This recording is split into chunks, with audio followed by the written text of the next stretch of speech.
네, 반갑습니다. AP투자연구소입니다. 6월 7일 오늘의 마감 증시 같이 한번 살펴보도록 하겠습니다. 양대 증시 모두 상승 마감을 한 것은 맞으나 실상 그 분위기는 꽤나 상반되었던 하루였던 것 같아요.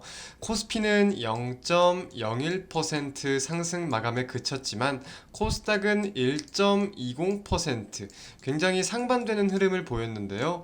우리가 일봉상 캔들을 좀 확인해 본다고 하더라도 코스피는 음봉 마감, 코스닥은 꽉 찬 양봉으로서 마감을 했습니다.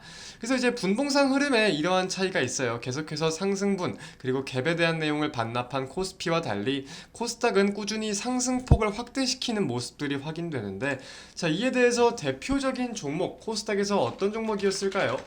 에코프로가 16.96%, 그리고 에코프로비엠이 4.85%, 해당 두 종목이 상승하면서 코스닥 지수를 상승시킨 내용 우리가 확인해 볼 수 있겠죠.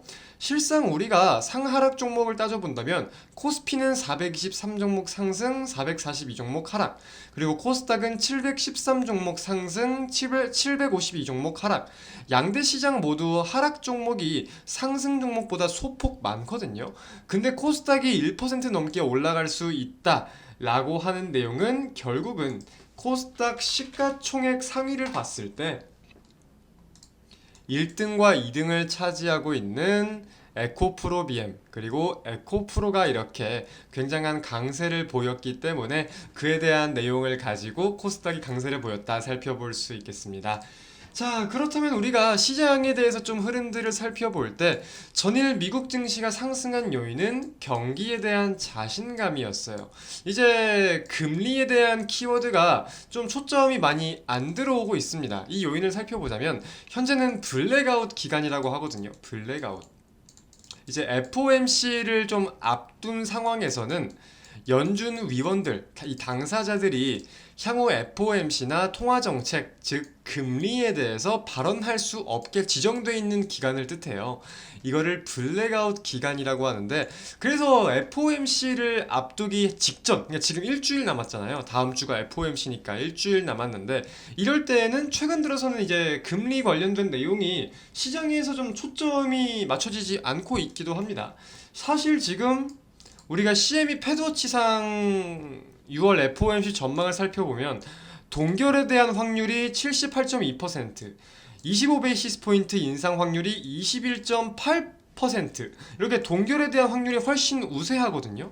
그러면은 이 동결에 대한 내용을 가지고 시장이 상승해야 되는 게 아니냐라고 우리 주린이 분들이 꽤나 생각하실 수도 있는데, 자, 여기서 말씀드릴 수 있는 게 첫 번째는 말씀드린 대로 블랙아웃 기간이라는 점에 대해서 시장이 좀 주목하지 않고 있다는 점. 하지만 또 이제 진짜 직전에 뭐 하루 이틀을 남기고는 어떻게 반영이 될지 봐야겠죠. 자, 그리고 두 번째는 이 동결에 대한 전망이 지금 갑자기 화두에 오르는 게 아니라 계속해서 좀 부각을 받고 있었다는 점.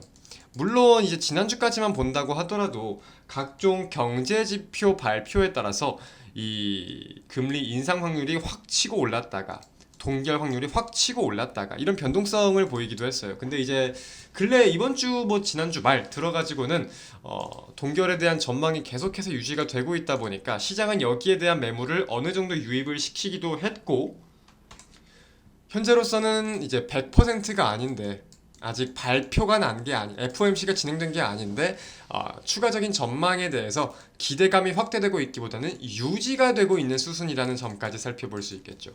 자, 그렇다면 FOMC 전까지 이 증시는 어떤 내용을 가지고 변동성을 보이겠느냐 라고 여쭤보신다면 저는 경기에 대한 초점을 좀 둘 확률이 높다고 생각이 들어요. 경기.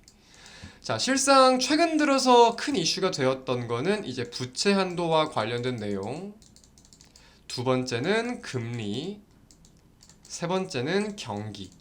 세 가지 키워드를 우리가 꼽아볼 수 있을 것 같은데, 자, 부채에 대한 내용에 대해서는 디폴트 우려가 이제는 해소가 되었죠. 그래서 며칠간 단기 한 하루 이틀 상승이 좀 보이기도 보였었지만 이제는 관련된 재료가 소멸되었다 라고 판단을 할 수 있겠고, 자, 금리 같은 경우는 좀 아까 말씀을 드렸던 대로 FOMC가 이제 진행되는 척도를 보고 나서 시장이 변동성을 보일 확률이 높기 때문에 현재로서는 화두에 올라 있진 않다.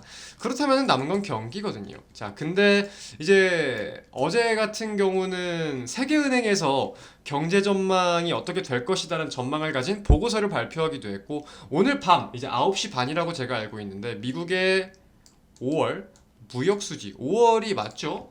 5월 무역 수지, 4월이네요. 죄송합니다. 4월 무역 수지가 발표될 예정이에요. 4월.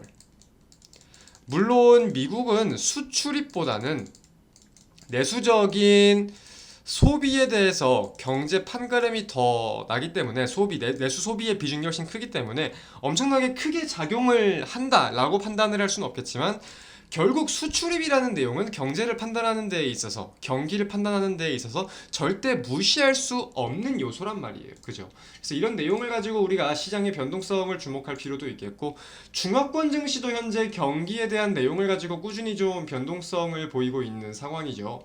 이제 5월 경제 지표가 최근 들어서 좀 수출입이 좀 부진한 내용, 오늘 좀 부진한 내용들이 나오면서 이제 관련돼서 우려감이 좀 커지기도 했는데, 꾸준히 경기에 대한 흐름 역시도 우리가 초점을 두고 지켜볼 필요가 있겠습니다. 오늘의 마감 증시는 여기서 마치도록 하겠습니다. 시청해주신 여러분 대단히 감사드립니다.